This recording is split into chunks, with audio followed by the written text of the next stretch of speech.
हरियाणा में भी एक एसपी के ऊपर 6-7 महिलाओं ने लेटर लिख के मुख्यमंत्री जी को बोला है कि हमारे साथ में गलत हुआ है।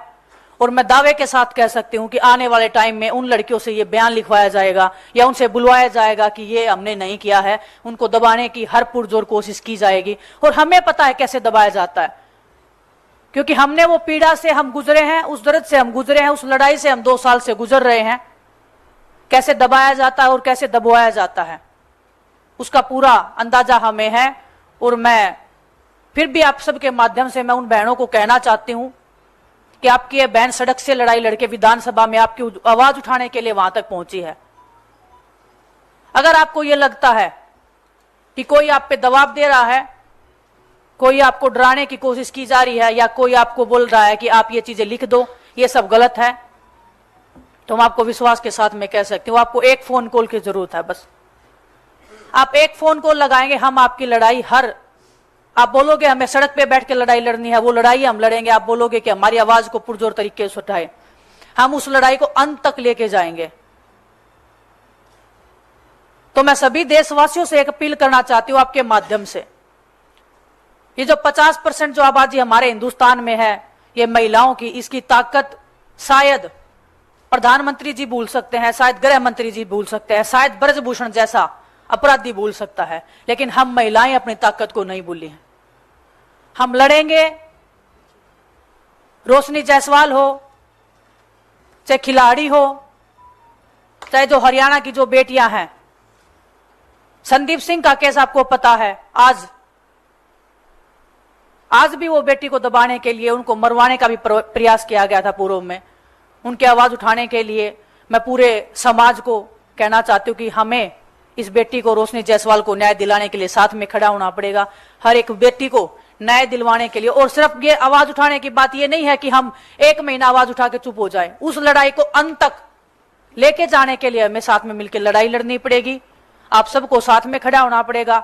हम साथ में खड़े हैं और पूरा देश इस अन्याय को देख रहा है, भाजपा सरकार की नीतियों को देख रहा है, महिलाओं के प्रति इनके संस्कारों को देख रहा है।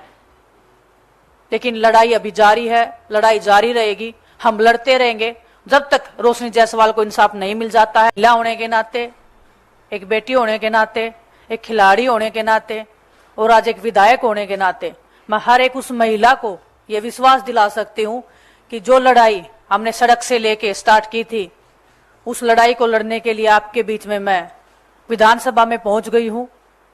कोई भी बहन और कोई भी बेटी जिसको ये लग रहा है उनके साथ में गलत हो रहा है, उसके साथ में हम खड़े हैं, पूरा समाज खड़ा है। आपको हिम्मत हारने की जरूरत नहीं है। आपके साथ में जैसे हमारे साथ में पूरा देश खड़ा था। आज रोशनी जायसवाल की बात नहीं है, हर उस महिला की बात है जो गलत के खिलाफ में आवाज उठाती है, उसका चरित्र हनन किया जाता है। वो ये नहीं देखा जाता, बीजेपी की आईटी सेल द्वारा ये नहीं देखा जाता कि ये खिलाड़ी हैं, ओलंपिक के मेडलिस्ट हैं, ओलंपिक में खेलने गए हैं, देश का प्रतिनिधित्व किया है, देश के लिए मेडल जीते हैं। जब मैं ओलंपिक्स में जा रही थी तब भी मेरा उतना ही मेंटल हरासमेंट किया जा रहा था जितना आज रोशनी जायसवाल का किया जा रहा है। सिर्फ इसीलिए क्योंकि हम उन ताकतवर लोगों के खिलाफ बोलने की हिम्मत बनाए रखते हैं, बोलने की हिम्मत है, लड़ने का जज्बा है। उसको तोड़ने के लिए कैसे एक महिला के विचारों को, उसकी भावनाओं को, उसकी हिम्मत को तोड़ा जाए, वो बीजेपी से अच्छा कोई नहीं जानता है और हमसे अच्छा कोई नहीं जानता है, क्योंकि हमारे साथ में भी वो किया जा चुका है, किया जा रहा है। मैं आप सबके माध्यम से बताना चाहती हूं, ब्रजभूषण का जो केस था वो आज भी कोर्ट में चल रहा है।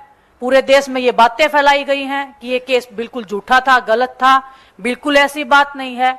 वो केस आज भी कोर्ट में है। 6 महिलाओं ने उनके खिलाफ में एफआईआर की हुई है। 1 महिला के बयान दर्ज हो चुके हैं, कोर्ट में पूरी गवाही हो चुकी है। 5 जो महिलाएं हैं, जो लड़कियां हैं, उनकी अभी बाकी है। वो केस हम अंत तक लेके जाएंगे, लेकिन हमें हर तरीके से तोड़ने की, हमारे खिलाफ में नैरेटिव बनाने की कोशिश की जा रही है, की जाती रहेगी। लेकिन मैं आपको विश्वास के साथ में कह सकती हूं कि हम सीना तान के खड़े हैं ऐसे दुराचारियों के खिलाफ में, ऐसे ताकतवर लोगों के खिलाफ में। मैं पूरे देशवासियों से, प्रधानमंत्री जी से, हर एक उस भारतीय नागरिक से पूछना चाहती हूं कि रोशनी जायसवाल का गुनाह क्या था। सिर्फ इतना कि जो उसको अब्यूज मिल रहा है सोशल मीडिया के माध्यम से, जो हर एक महिला को फेस करना पड़ता है, वही रोशनी जायसवाल फेस करी थी। लेकिन एक सबर का जो एक बांध होता है वो कई बार एक महिला का भी और किसी भी नागरिक का टूट जाता है जब ये 4 साल तक जब वो बर्दाश्त कर रही है। महिलाओं को धमकी देने वाला और जो मेरे संज्ञान में आया है, ये सिर्फ रोशनी जायसवाल को नहीं, एक भी सिंगल महिला को इस आदमी ने नहीं छोड़ा है उसके खिलाफ में गलत टिप्पणी करने के अलावा, या उसके खिलाफ में कोई भी गलत बात नहीं की हो उसने सोशल मीडिया के ऊपर। आज बात यह नहीं है कि रोशनी जायसवाल कांग्रेस की पदाधिकारी है या वो कांग्रेस पार्टी में है। बात यह है कि वो एक महिला है और वो गलत के खिलाफ आवाज उठा रही हैं, वो अपनी आवाज को पुरजोर तरीके से रख रही हैं। गुनाह सिर्फ इतना है कि वो महिला है और वो लड़ना जानती है, ये उसका गुनाह है। रोशनी को लगातार राजेश, भगवा राजेश, और भगवा का आप मतलब समझते हैं, मुझे बताने की जरूरत नहीं, पूरे देश को पता है। उसका नाम जो है सैफरन राजेश है, बलात्कार की धमकियां दे रहा है। ना तो भाजपा की सरकार ने या ना यूपी सरकार ने ना यूपी की पुलिस ने अभी तक कुछ बोला है। भगवा के भेष में छिपे हुए राजेश जैसे जो ये लोग हैं तो सरकार के संरक्षण में पड़ रहे हैं, ऐसे बदमाशों पे क्या कभी कोई कार्रवाई हो सकती है?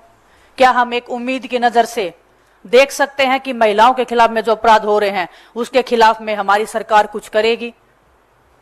मुझे बहुत कम उम्मीद है, आस और उम्मीद बहुत कम है, लेकिन मैं उस छोटी सी उम्मीद के ऊपर मैं पूरे देशवासियों को बोलना चाहती हूं कि उम्मीद को जिंदा रखना। आपके सामने रोशनी जायसवाल जैसी, विनेश फोगाट जैसी, साक्षी मलिक जैसी बेटियां सामने खड़ी हैं।